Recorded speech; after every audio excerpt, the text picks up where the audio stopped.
करीब 50% से ऊपर निकल सकती है। ये तमाम विश्लेषक इस बात का जिक्र कर रहे हैं। तो चित्रा बाथम कह रही हैं कि भाई उसके हिसाब से तो फिर पिछड़े वर्ग के साथ अन्याय हो जाएगा। नमस्ते मनोज जी। और जी ये जो पूरी नारी शक्ति की पैनल है और आपके सभी दर्शकों को मेरा प्रणाम।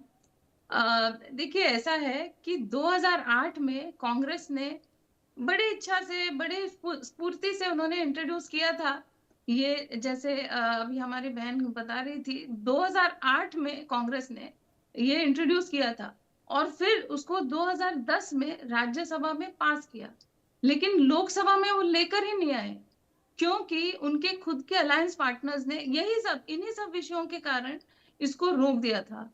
यही आज जो ऑब्जेक्शंस ये उठा रहे हैं अभी, यही सब कारण थे उस वक्त भी। और ये जो है पास ही नहीं हो पाया था, और जब तक वो राज में रहे, जब तक सत्ता में रहे, तब तक भी ये हो नहीं पाया।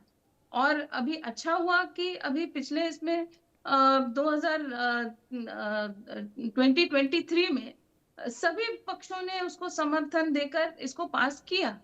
लेकिन ये जो टेक्निकल जो प्रॉब्लम्स थे और जो उन कारणों से जो ये थोड़ा सा अभी डिले हो गया, अभी मुझे आशा है कि कम से कम अभी अभी जब ये फिर से आई है ये बात, अभी तो कम से कम ये पास हो।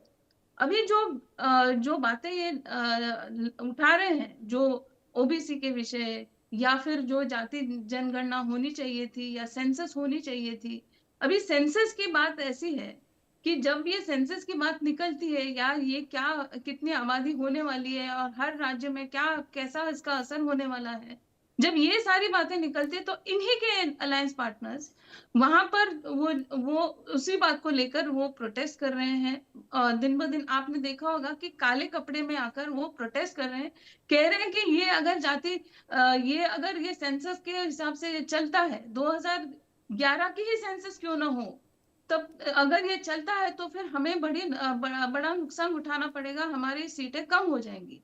तो इस बात पर से उनको बड़ी आपत्ति है। तो आप सोचिए कि जिन राज्यों ने अभी, इनका तो कहना वही है ना, इनके जो डीएमके है, ये जो लेफ्ट पार्टीज है, उनका वही तो कहना है ना कि हमने बड़ी कोशिश करके जो है पॉपुलेशन कंट्रोल वगैरह किया। तो आप सोचिए कि 2011 से लेकर अब तक तो और भी कम हो गया होगा, उनकी जो जनसंख्या है और भी फर्क आ गया होगा। तो ये अगर सेंसस और कराया जाए और अगर उसके आंकड़े आ जाए तो फिर ये इसमें और भी आपत्ति हो जाएगी इन सभी को। तो ये इस बात पे तो मुझे नहीं लगता कि कोई भी इसमें किसी की सम्मति होगी कि अच्छा ये ऐसा करेंगे तो ये कारण है, वैसा करेंगे ये तो वो तमाम तरह की है। चीजें हैं। मतलब ये अनिला कुछ जी ना मेरे कुछ साथ कारण तो मौजूद हैं। होते अनिला ही जी, ना है। विपक्ष एक सवाल उठा रहा है। विपक्ष कह रहा है कि भाई अगर महिलाओं को आरक्षण देना है तो 543 पे दे दो ना आप। और उसके बाद चूंकि जनगणना की प्रक्रिया शुरू हो ही चुकी है, आज संसद में अमित शाह ने यह भी कह दिया, जब ये उठाया गया कि भाई जाति आधारित जनगणना क्यों नहीं हो रही है, तो उन्होंने कहा कि ये जो जनगणना हो रही है उसमें जातियों का विषय भी है, वो भी पता लगेगा कि किसकी कितनी जाति, उसके बाद फिर हक की बात आएगी। लेकिन ऐसा है तो बहुत ज़्यादा समय तो है नहीं है, 27 में पूरी हो जाएगी, आकलन हो जाएगा, तमाम सारी चीज़ें निकल कर आएगी। फिलहाल 543 पर आरक्षण दे दिए, लेकिन ऐसा नहीं हो रहा है। नहीं, 543 पे तो कोई भी तैयार था ही नहीं ना। अगर नहीं, 543 पे आज तैयार, तो ज्यादातर विपक्ष के नेताओं ने इसी बात की नहीं चर्चा की। बोलने की बात है, आप खुद ही सोचिए ना मनोज जी, ये लोग समझते क्या है, विपक्ष सोचता क्या है कि मैं लगातार यही बात कहती हूँ, एआई का जमाना है भाई, सबके हाथ में स्मार्टफोन्स है। आप किसको मूर्ख बनाना चाहते हो? 543 पे अगर ये लोग की रजामंदी होती तो आपको लगता है कि 3 दशकों तक ये अटका रहता? हाँ, 2010 में सोनिया गांधी जी इसको लोकसभा में पास नहीं करवा पाई। क्यों नहीं करवा पाई भाई? राज्यसभा में करवा लिया, लोकसभा में क्यों नहीं करवा पाई? 543 पे तो कोई तैयार ही नहीं बैठा हुआ था ना। और मैं यहाँ पे किसी एक राजनीतिक दल के बारे में नहीं कहूंगी, सभी राजनीतिक दलों का पुरुष पुरुष प्रधान है ना। महिलाओं की जब आवाज बीजेपी उठाने के लिए विपक्ष में जिगर थी चाहिए होता तो है। भी तैयार नहीं थी। जिगर, होल्ड ऑन, मैं आपके बीच में नहीं बैठ रही थी, आप फैक्चुअली आप पहले भी बोल रही थी, मैं आपको बहुत गलत खाली बोल रही करेक्ट थी। करी थी मैडम। आप मनोज जो जी, मैं बोले थे इस यहाँ पे तरीके की चिल्लाती है ना, डिबेट नहीं उसको करेक्ट करती करे हूँ। थे। ये बीच बीच में ये महिलाएं जो है बिना तैयारी के बिना तर्कों के साथ बैठती हैं, केवल चिल्लाती हैं, इसीलिए अपनी बारी आपकी का तरह इंतजार। झूठ झूठ अपनी बातों की तो तैयारी यहाँ करके नहीं पे आती है हम। मनोज जी इनसे बुलवा लीजिए आप फिर। नहीं, मैं तो महिलाओं के हक के लिए कार्यक्रम कर रहा हूँ। आप महिला हैं, मैं अकेला नहीं, पुरुष मैं हूँ। नहीं चाहिए, अगर आप चिल्ला चिल्ली का करेंगे, आप नहीं चाहेंगे कि कौन मैं चिल्ला रहा है? भारतीय जनता हम पार्टी के आराम से कह प्रवक्ता रहे के हैं रूप कि में ये अपनी झूठ कह बात रही कहूँ है, तो ठीक है, मैं उनको चुप हो उसी जाती में हूँ। बौखलाहट ये महिला तो जिसके हम क्या पास कर ना सकते हैं? तर्क है ना तथ्य है, वो चिल्ला कर बीच में आना चाहती है, फिर आप मैंने इसी को सिर्फ बुलवा इतना लीजिए। कहा, मैंने सिर्फ नहीं, इतना आप कहा, शांत होकर बैठिए इन्होंने ना, कहा आपको कि हाईकोर्ट ना इसी से कोई भी तहजीब है नहीं ना तैयार था, तमीज तो है ना मैंने तथ्य है ये ना कहा तर्क है। कि प्रधानमंत्री जी ने भी कहा है कि ठीक है, विरोध मैं हुआ चुप है, बैठी हूँ, तो आप बुलवा प्रधानमंत्री लीजिए जी ये इनको। भी बता देते थे ना कि विरोध तो भाजपा के लोगों ने ही किया है ना पहले। तो महिला आरक्षण के विरोधी तो शुरुआत से यही लोग थे। जो कमंडल वाले लोग थे वो तो मंडल आयोग के हमेशा से खिलाफत करते ही रहे हैं। एससी एसटी आरक्षण के खिलाफ में वो हमेशा से खड़े ही रहे हैं, तो महिला आरक्षण के समर्थन में तो वो कभी थे ही नहीं।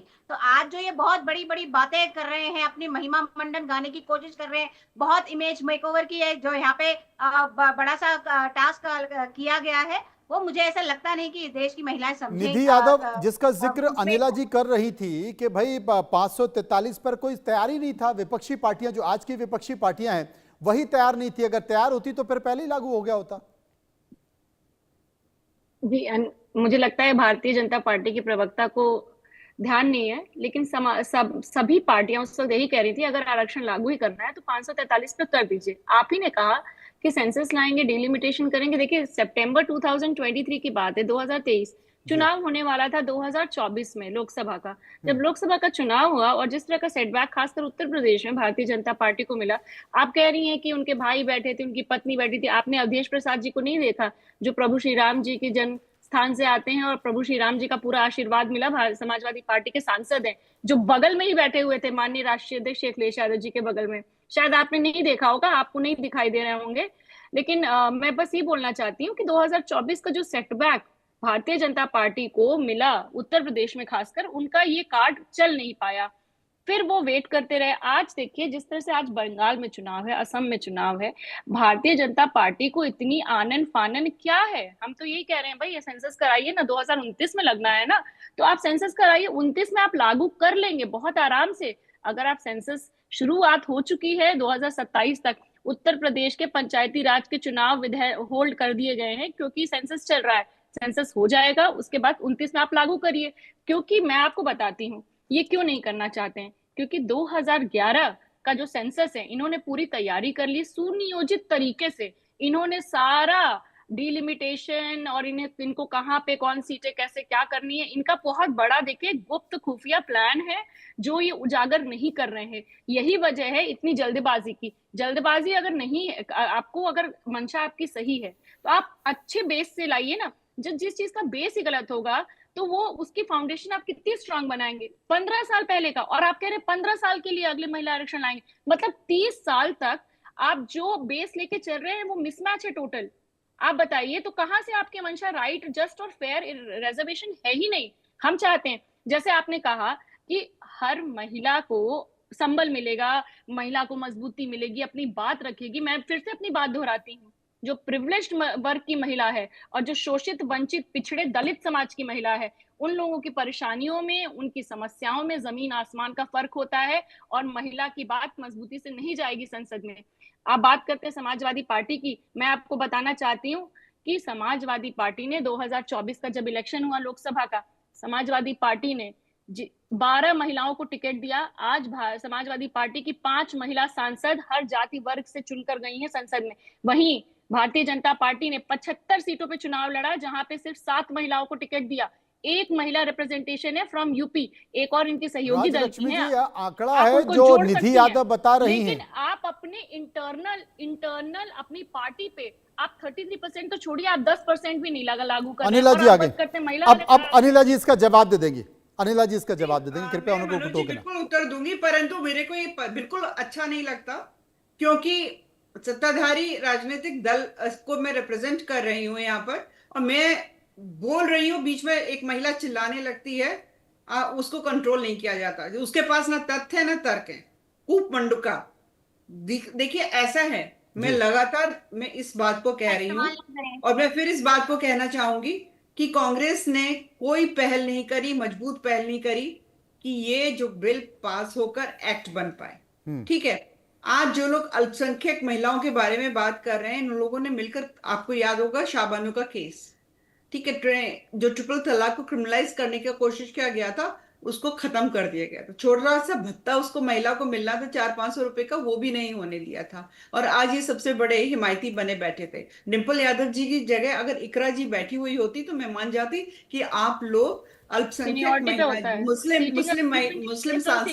मुस्लिम महिला सांसद को भी सीटिंग उतना ही अरेंजमेंट सम्मान इज देते बेस्ड, हैं, उतनी ही सीटिंग स्पेस अरेंजमेंट इज देते हैं, परंतु वहां पर अपनी धर्मपत्नी को बैठाया हुआ था। दूसरी सीटिंग बात, अरेंजमेंट इज बेस्ड ऑन देखिए सीनियरिटी। ये दोनों महिलाएं, बात बता रही हूँ क्योंकि इनके पास तथ्य जी, नहीं है, तथ्य नहीं हो तो वो महिलाएं आप चिल्लाती टेक्निकल हैं। बात करिए ना, और महिलाओं की सीनियरिटी के दुश्मन बेसिस पे महिलाएं होती सीटिंग हैं, यहाँ पे अरेंजमेंट होता है। साक्षात आप देख रहे हैं। और ये लोग जितना ज्यादा विरोध करेंगे इस अमेंडमेंट का, उतना ही ज्यादा एक्सपोज होंगे।